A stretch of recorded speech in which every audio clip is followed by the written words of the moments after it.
A few years ago, I rented a small apartment in an old building on the outskirts of the city.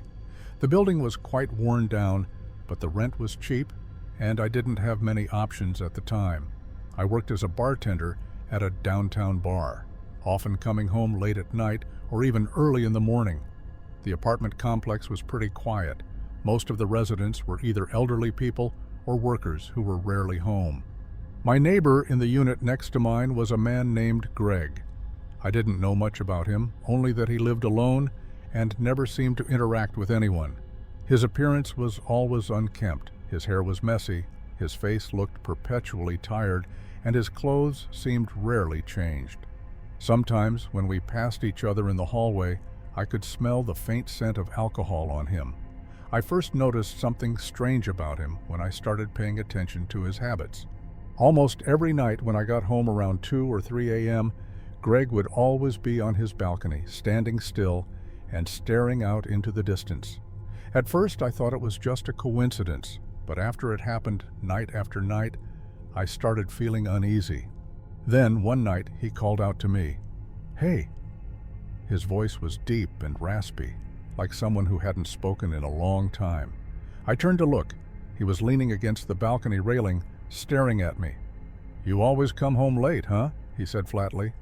"Yeah," I replied briefly, trying not to extend the conversation. He gave a small smile and said, "I like that. I like people who work hard." I just nodded and quickly went inside my unit.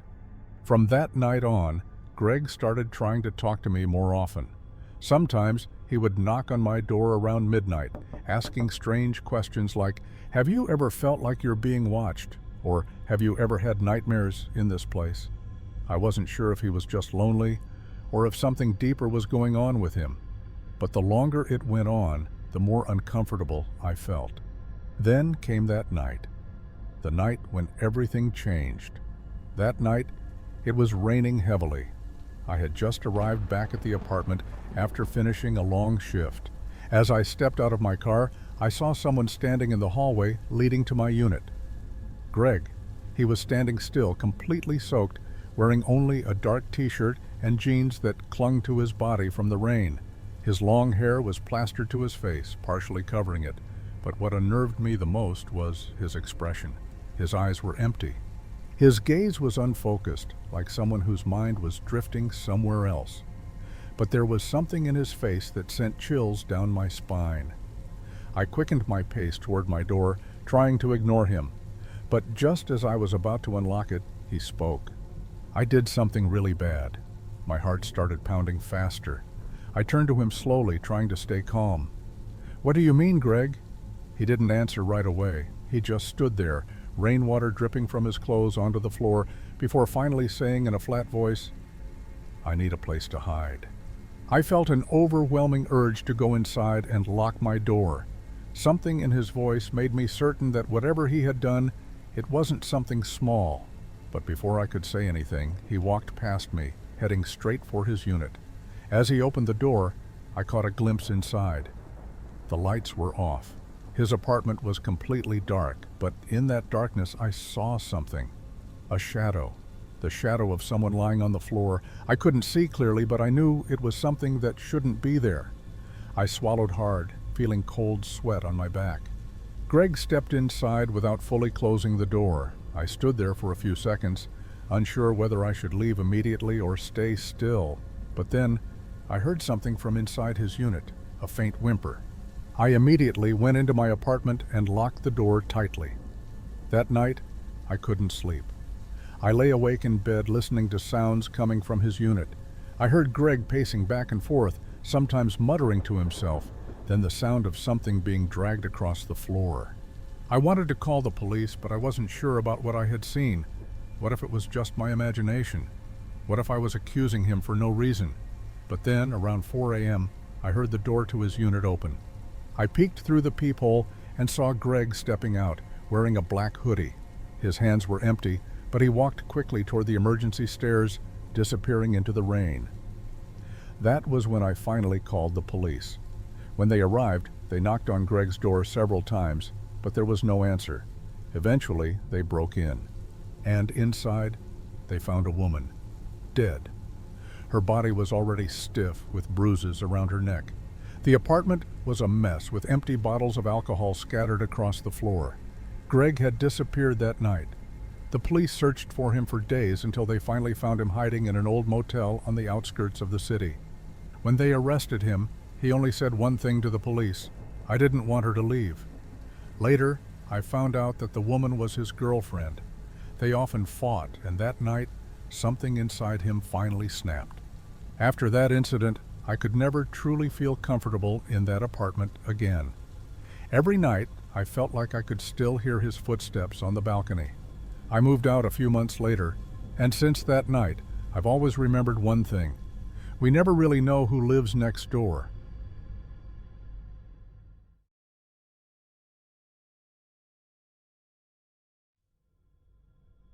I had just rented a room through Airbnb in Eureka, California, a small coastal town known for its old Victorian-style houses. This trip wasn't for vacation, it was for work, and I needed a place to stay for a week. I wasn't looking for anything fancy, just something affordable and comfortable. After browsing through some options, I found an old house with a surprisingly low price. The house belonged to a middle-aged woman named Mrs. Whitmore. From the photos on the app, it looked simple but clean. The room I rented was on the second floor, accessible via a wooden staircase from the living room. I didn't ask too many questions about the place. If it had a decent bed, that was enough for me. I arrived at the house around 8 in the evening. From the outside, it looked gloomy, with peeling paint and large windows that were completely dark. It stood on an old street in Eureka, surrounded by similar houses, most of which had their lights off. I knocked on the door, and a few seconds later, I heard footsteps approaching. The door opened, revealing a middle-aged woman with gray hair, neatly tied in a bun. She smiled warmly, but there was something in her eyes that made me feel slightly uneasy. "You must be the Airbnb guest," she said in a soft voice. "Yeah, I just arrived," I replied, offering a polite smile. She stepped aside to let me in. The interior was slightly better than the exterior, but it still felt old. The wooden floors creaked with every step, and there was a faint musty smell in the air mixed with the scent of aged wood and candles. As I walked down the hallway, I noticed old paintings hanging on the walls, all portraits of people who looked like they were from the 19th century. Their faces were serious, their eyes staring straight ahead as if following my every move. "Your room is upstairs," Mrs. Whitmore said, pointing to a wooden staircase in the corner of the room. "Room number 3 at the end of the hallway." I nodded and carried my bag upstairs. The wooden steps were slippery in some spots, and each step let out a sharp creak in the silence of the house. The room was small but decent. There was a bed with clean white sheets, a small nightstand, and an old wooden wardrobe in the corner. The window faced a narrow alley beside the house, dimly lit by a street lamp casting a dull glow on the neighboring building's wall. Before leaving me alone, Mrs. Whitmore spoke in a serious tone. "One thing.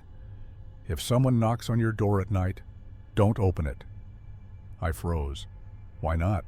I asked, half thinking she was joking. She only gave me a thin smile. "It's better not to ask," she said before closing the door behind her. I stood still for a moment, trying to process her words.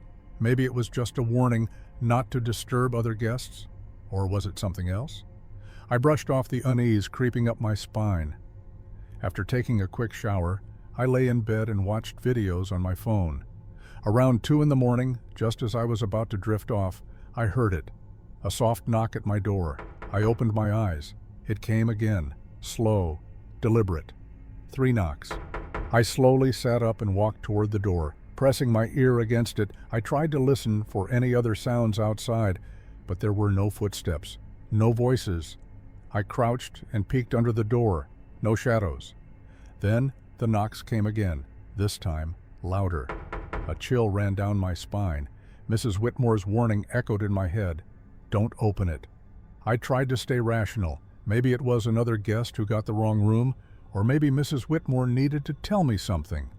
Finally, I asked in the calmest voice I could muster, "Who's there?" No response. I waited for several seconds, but there was only silence. After a while, I decided to go back to bed and ignore it. I tried to sleep, but the uneasiness lingered.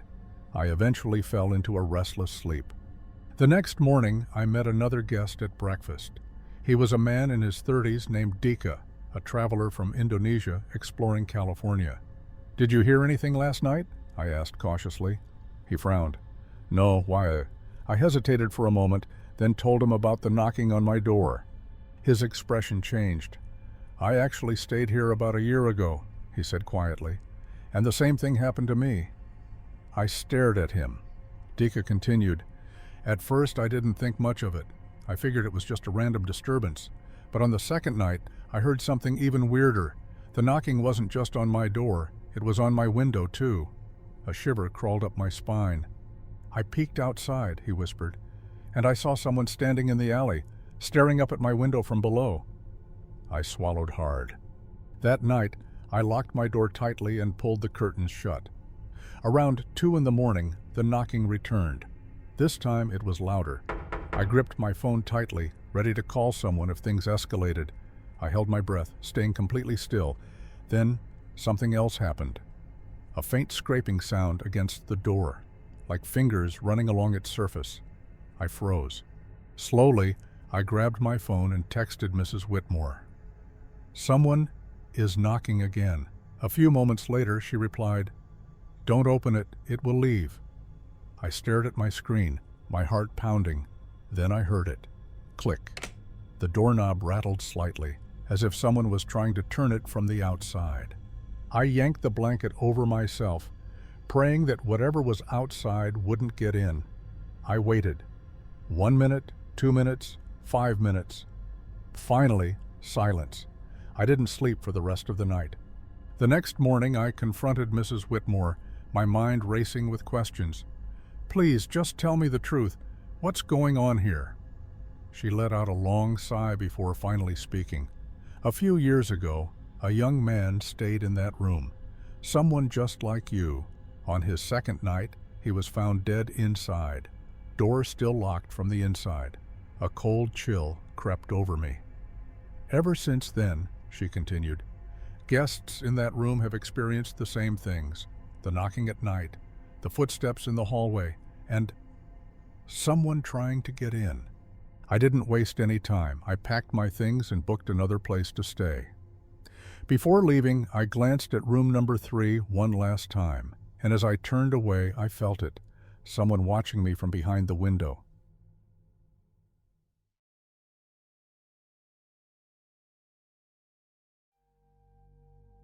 I live in a fairly quiet neighborhood where everyone knows each other, though we're not particularly close. I've been here for years, and most of my neighbors have too. One of the things I love most about this place is how peaceful the nights are. But an incident that happened a few weeks ago completely changed the way I see this neighborhood. That night, I had just gotten home from work. I often work late, so I'm used to the empty streets. As I entered my neighborhood, I noticed a black car parked at the end of the street near an abandoned house that had been vacant for a long time. I didn't think much of it and drove straight into my garage. As I stepped inside my house, I felt something was a little off. Nothing seemed out of place, but an unsettling feeling lingered. I ignored it and went about my usual routine. After dinner, I sat in the living room watching TV. Around 11 p.m., I heard the sound of my front gate sliding open slowly. My heart started pounding. I turned off the TV and the living room lights, then peeked through the window. Someone was standing outside my house, just beyond the gate. He wore a dark jacket with the hood pulled up, obscuring most of his face. I stayed still, watching him. He wasn't moving, just standing there. I thought maybe he was just a passerby, but then I saw something that sent chills down my spine. He pulled something from his pocket, what looked like a tool to unlock the gate. I immediately backed away from the window and grabbed my phone to call the police. But as I tried to make the call, I realized something even more terrifying. My phone had no signal. I tried several times, but it wouldn't connect. When I looked back out the window, the man was gone. I felt a small sense of relief, thinking he had left, but I stayed on high alert. I locked all the doors and windows before returning to the living room. As I passed through the kitchen, Something made my blood run cold, a shadow at the back window. I could clearly see a figure standing outside, peering into my house. I quickly turned off all the lights and ran upstairs, hoping he didn't realize I had seen him. I hid in my bedroom, desperately trying to find a signal on my phone. A few minutes later, I heard a faint noise from the back door, like someone slowly trying to open it. My breath caught in my throat. I grabbed whatever I could use to defend myself, a screwdriver from my desk drawer. I sat in silence, listening for any movement. I had no idea how much time passed, but eventually I heard the sound of a car approaching. I peeked out my bedroom window and saw headlights illuminating my front yard. It was the neighborhood security patrol. I finally found the courage to leave my hiding spot and check the downstairs window. The man was gone. I waited a little longer before stepping outside to talk to the security officers and explain what had happened. They checked the area around my house but found no one. Strangely, there were no signs of forced entry on the gate or the doors, as if the man had vanished into thin air. I asked the officers if they had seen a black car parked at the end of the street, but they said there had been no such car in the neighborhood. Since that night, I've been on edge every time the sun goes down. I never found out who that man was or what he wanted, but one thing is certain. After that night, I no longer see this neighborhood as a completely safe place.